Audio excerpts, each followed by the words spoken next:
भारत में edtech company की शुरुआत काफी पहले ही हो चुकी थी, जहां बायजूस, अनअकैडमी और वेदांता जैसी कंपनियां इसका फायदा उठाकर इस इंडस्ट्री के बिग बॉस बन गए। लेकिन कोविड-19 के दौरान इस मार्केट में एक नए एडिटेक स्टार्टअप की एंट्री हुई, जिसने पिछले करीब एक साल से इन सभी जायंट्स की नींद उड़ा रखी है। ये स्टार्टअप थी एक ऐसे लड़के की जिसकी फाइनेंशियल कंडीशन इतनी बुरी थी कि उसकी पढ़ाई के लिए उसके पेरेंट्स ने अपना घर तक भेज दिया था। हम बात कर रहे हैं फिजिक्स वाला की, जो शुरू होने के सिर्फ 2 साल के अंदर एक यूनिकॉर्न स्टार्टअप बन गया। खास बात तो ये है कि एक YouTube चैनल से शुरू हुई ये कंपनी आज इतनी सक्सेसफुल है कि बड़ी बड़ी कंपनियां अपने पैसे के दम पर उनके टीचर्स को खरीदने पर उतर आई हैं। फिजिक्स वाला इतने कम समय में इतना बड़ा स्टार्टअप कैसे बना, उसने बायजूस और अनअकैडमी जैसी कंपनियों से ऐसा क्या अलग किया कि स्टूडेंट्स ने इन्हें इतने कम समय में ही एक बिजनेस यूनिकॉर्न बना दिया। आइए जानते हैं आज की इस वीडियो में। दोस्तों, फिजिक्स वाला के फाउंडर अलख पांडे का जन्म 2 अक्टूबर 1991 को प्रयागराज में हुआ था। उनके घर की स्थिति बहुत अच्छी नहीं थी। अलख के पिता सतीश पांडे जी पेशे से एक प्राइवेट कंपनी में कॉन्ट्रैक्टर थे। वहीं उनकी मां रजत पांडे प्रयागराज के एक स्कूल में टीचर थीं। उनके घर का खर्चा जैसे तैसे चला करता था। इनके पिता की फाइनेंशियल कंडीशन इतनी खराब थी कि उन्हें अपना घर तक बेचना पड़ा ताकि वो अपना नया बिजनेस शुरू कर सकें। तब अलख क्लास 6वीं में पढ़ते थे और उन्हें इन सभी बातों का कोई अंदाजा नहीं था। उन्हें सिर्फ इतना पता था कि घर बेचने से उनके लिए एक नई साइकिल आ जाएगी। घर बेचने के बाद उनका पूरा परिवार स्लम एरिया के एक किराए के मकान में रहने लगा। उन 2 सालों में सतीश जी ने जो भी बिजनेस शुरू किया उसमें वो सफल नहीं हो सके। समय ऐसा आया कि अपने बेटे अलख और बेटी अदिति की फीस भरने तक के उनके पास पैसे नहीं थे। दोस्तों, अलख की प्रारंभिक शिक्षा प्रयागराज के बिशप जॉनसन स्कूल से हुई थी। जब वह 8वीं क्लास में पहुंचे तब उन्हें समझ में आया कि उनके परिवार की आर्थिक स्थिति बहुत खराब हो चुकी है। इन्हीं परिस्थितियों में अलख स्कूल से आने के बाद साइकिल से दूर दूर जाकर होम ट्यूशन करना शुरू कर दिया। अलख बचपन से ही पढ़ने में बहुत होशियार थे। हाई स्कूल के बोर्ड एग्जाम्स में उन्होंने 91% मार्क्स हासिल किए, इसलिए उन्होंने 11वीं कक्षा में साइंस स्ट्रीम को चुना और तभी से उन्हें फिजिक्स सब्जेक्ट से ही प्यार हो गया। अलख ने ट्यूशन पढ़ाते पढ़ाते कोचिंग इंस्टीट्यूट ज्वाइन कर लिया, जहां वो 9th स्टैंडर्ड के बच्चों को पढ़ाया करते थे। अलख हर कॉन्सेप्ट को बहुत अच्छे और मज़ेदार अंदाज में समझाया करते थे, जिससे कोचिंग के बच्चे उनसे आसानी से जुड़ते चले गए।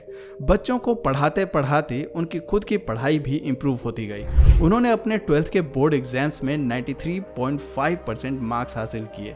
दोस्तों, अलख का सपना IIT में पढ़ने का था, लेकिन उनके पास इतने पैसे नहीं थे कि IIT जी और IIIT जैसे एग्जाम्स की तैयारी के लिए कोचिंग ले पाएं। इसलिए उन्होंने इन एग्जाम्स को क्रैक करने के लिए अपनी सेल्फ स्टडी जारी रखी।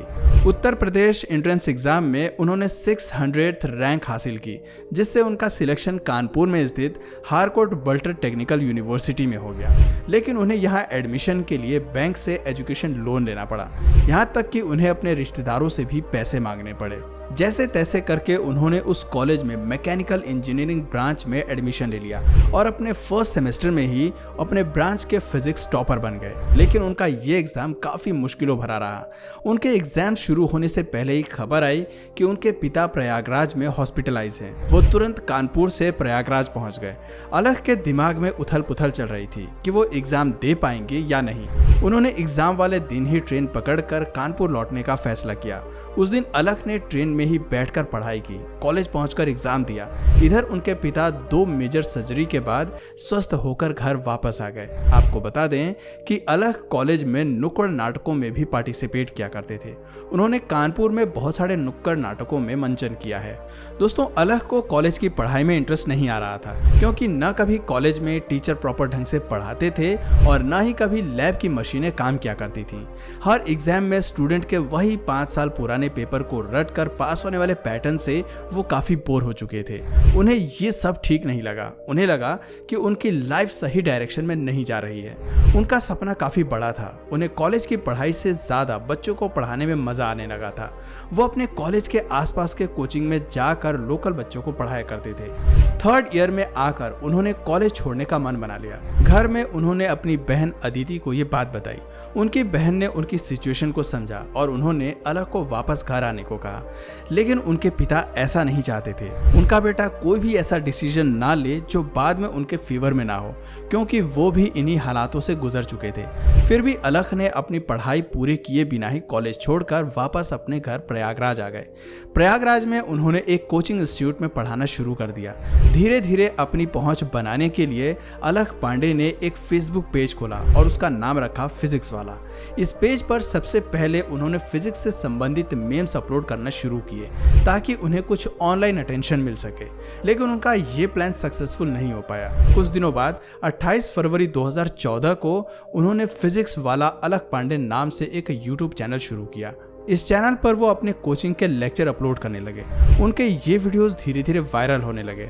उन्होंने 10th के स्टूडेंट्स को टारगेट कर फिजिक्स से संबंधित वीडियोस लगातार अपलोड करना शुरू कर दिया, जिसमें CBSE और ICSE दोनों बोर्ड्स के कोर्सेज शामिल हुआ करते थे। कंटिन्यूअसली वीडियो डालने के बाद अलख पांडे के यूट्यूब चैनल पर एक साल में ही करीब 10,000 सब्सक्राइबर हो गए, लेकिन उन्हें उस समय तक ये पता नहीं था कि यूट्यूब से भी अच्छी खासी इनकम की जा सकती है। उनके दोस्त संजीव बोस ने उन्हें चैनल को मोनेटाइज करने का सजेशन दिया। फिर चैनल के मोनेटाइज होते ही उनकी पहली इनकम 8,000 की हुई। उन्होंने धीरे धीरे अपनी ऑफलाइन कोचिंग्स बंद कर दी और अब वो पूरी तरह से यूट्यूब के थ्रू ही पढ़ाने लगे। उनका हमेशा से ही ये मकसद था कि वो अपनी वीडियोस से ऐसे बच्चों की हेल्प कर सकें जो कॉम्पिटिटिव एग्जाम्स की महंगी कोचिंग इंस्टीट्यूट का खर्चा नहीं उठा पाते। इसलिए वो IIT-JEE और नीट से संबंधित कंटेंट को भी अपनी वीडियोस में डालने लगे। दोस्तों 2020 में जब भारत में लॉकडाउन लग गया था, तब सभी स्टूडेंट्स ऑनलाइन क्लासेस में ही भरोसा करने लगे। इस बीच जो भी बच्चे JEE मेंस और नीट की तैयारी कर रहे थे, उनके लिए फिजिक्स वाला ने एक डेडिकेटेड ऐप भी लॉन्च किया, जिसका सब्सक्रिप्शन चार्ज सिर्फ 999 रुपीज था। आपको जानकर हैरानी होगी कि ये ऐप लॉन्च के दिन ही क्रैश हो गई, क्योंकि एक साथ अधिक संख्या में इसको प्ले स्टोर से डाउनलोड किया गया। प्ले स्टोर पर इस ऐप के लॉन्च होने के 32 घंटे बाद ही इसके 1.5 लाख डाउनलोड हो चुके थे।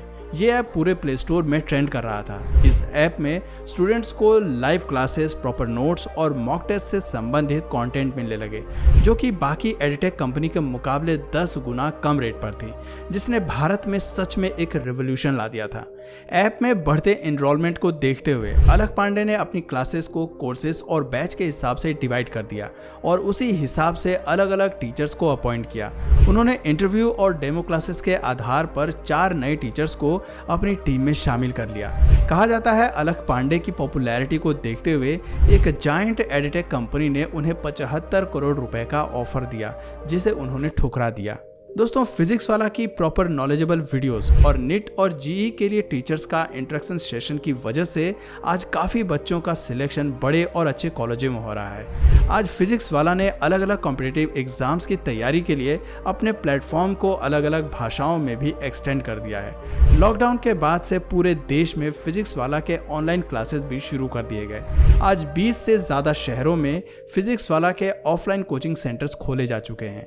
अभी हाल ही में राजस्थान के कोटा शहर में फिजिक्स वाला ने विद्यापीठ की स्थापना की, जिसकी फीस को अधिकतर सभी बच्चे अफोर्ड कर सकते हैं। दोस्तों आज की डेट में फिजिक्स वाला की कंपनी में लगभग 1600 से भी ज़्यादा लोग काम करते हैं। इनके रेवेन्यू की अगर बात करें तो फाइनेंशियल ईयर 2021 में इन्होंने 29 करोड़ का रेवेन्यू जनरेट किया था, जो कि 2022 के फाइनेंशियल ईयर में बढ़कर 270 करोड़ रुपए हो गई। फिजिक्स वाला की टोटल वैल्यूएशन $1.1 बिलियन है और आज ये कंपनी देश की 101 यूनिकॉर्न कंपनी बन चुकी है। दोस्तों अलख पांडे ने फिजिक्स वाला को सफल बनाने के लिए कोई खास तरीके का बिजनेस स्ट्रेटजी नहीं लगाई।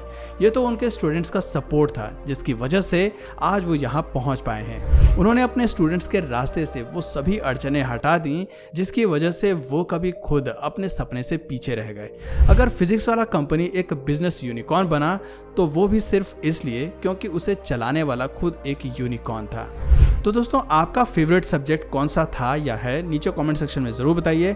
और अगर इस वीडियो से आपको कुछ नया जानने या सीखने को मिला या फिर इंटरेस्टिंग लगा तो प्लीज़ इस वीडियो को एक लाइक करके अपने फ्रेंड्स और फैमिली में से ज़रूर शेयर करें। और यदि आप इस चैनल पर नए हैं तो प्लीज़ इस चैनल को सब्सक्राइब करके बेल नोटिफिकेशन आइकन को ऑन कर लीजिए, ताकि हमारे आने वाले वीडियोज़ आप मिस ना करें।